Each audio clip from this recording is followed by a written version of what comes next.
গরিব বন্ধু ও ধনী বন্ধুর গল্প। গল্পটি ভালো লাগলে দয়া করে সাবস্ক্রাইব করো বন্ধুরা।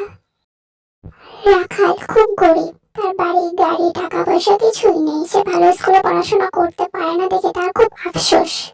অন্যদিকে গোপাল খুব বড়লোক পরিবারের ছেলে, তার বাড়ি গাড়ি টাকা পয়সা সবই আছে এবং সে খুব বড় স্কুলেও পড়াশোনা করে, কিন্তু তবুও তার মনটা খুব ভালো।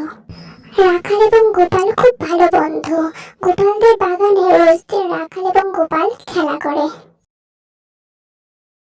গোপাল রাখালকে তার বাড়িতে আসতে বলেছিল। গোপাল, বল বন্ধু, আমাকে আসতে বলেছিস যে কোনো দরকার? বল, কি হয়েছে?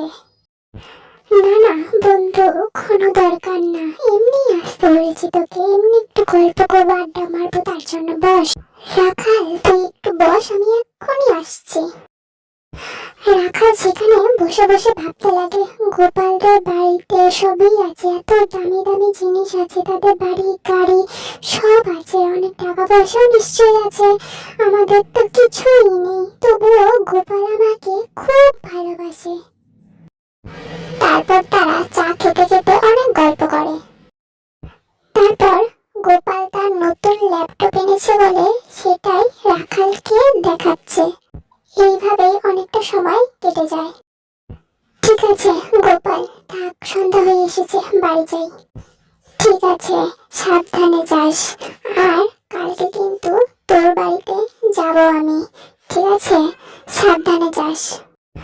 তারপর রাখাল তার বাড়িতে এসে বসে ভাবতে লাগে, গোপাল তো কালকে আসতে চাইলো, আমাদের বাড়িতে তো কিছুই নেই, ওকে কোথায় বসতে দেব, কোথায় কি করতে দেব, কি যে করবো? ওদের বাড়িতে এত কিছু আছে, কোনো কিছুরই অভাব নেই, আর আমাদের বাড়িতে তো সেরকম কিছুই নেই, কি খেতে দেব কে জানে।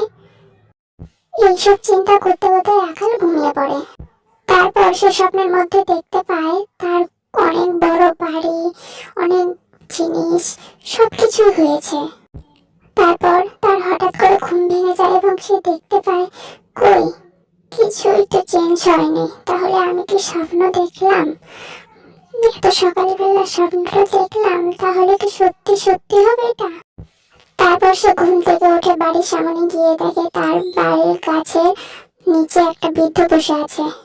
তারপর রাখাল সেখানে যায় এবং বলে, দাদু, আপনাকে তো ঠিক চিনতে পারলাম না, কে আপনি, কোথা থেকে এসেছেন?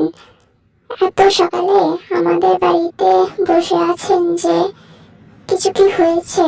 আপনাকে তো ঠিক চিনতে পারলাম না, আর আপনি তো আমাদের পাড়ারও না, কে আপনি দাদু? হ্যাঁ, ঠিকই বলেছ, আমি তোমাদের পাড়াতে থাকি না, আমাকে চিনবে না তুমি। আমি অনেক দূর থেকে এসেছি, হাঁটতে হাঁটতে আমার খুব খিদে পেয়েছে এবং ক্লান্ত হয়ে গেছি, তাই তোমার বাড়িতে একটু বসেছি। আমাকে একটু খেতে দেবে? আমার খুব খিদে পেয়েছে, অনেকটা রাস্তা হেঁটেছি তো, আর অনেকটা বয়সও হয়েছে, এখন আর হাঁটতে পারি না, একটু খেতে দিলে খুব ভালো হয়।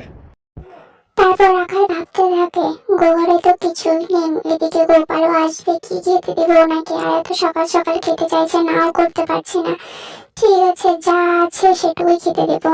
দাদু, আমরা তো খুব গরিব, ঘরে সেরকম খাওয়ার মতো কিছুই নেই, এইটুকুই ছিল, এইটুকুই একটু কষ্ট করে খেয়ে নাও তুমি, ঠিক আছে? এরপর বৃদ্ধ দাদু খেতে শুরু করে।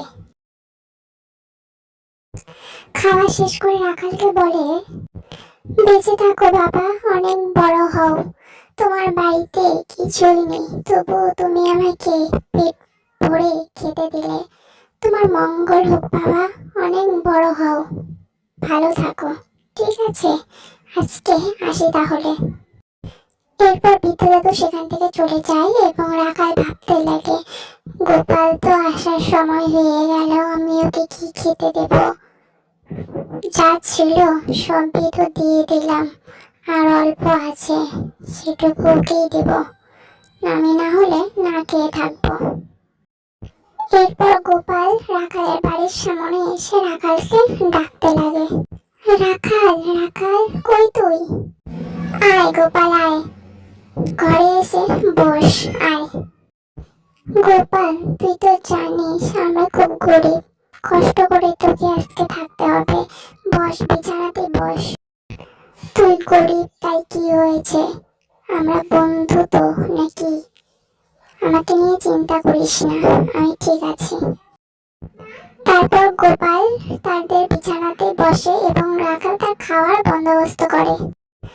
তারপর যেটুকু খাবার ছিল সেটুকুই তারা ভাগাভাগি করে খায়।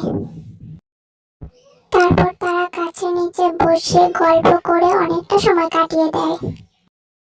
ঠিক আছে রাখাল, অনেকটা সময় থাকলাম তোদের বাড়িতে, এখন আমাকে বাড়ি যেতে হবে, সন্ধ্যা হয়ে আসছে। ঠিক আছে থাক তুই, আমি বাড়িতে যাই। ঠিক আছে, সাবধানে যাস, আবার একদিন আসিস ঘুরতে। এক বন্ধু খুব ধনী এবং এক বন্ধু খুব গরিব, তবুও বন্ধুদের কাছে ধনী গরিব বাধা সৃষ্টি করতে পারে না।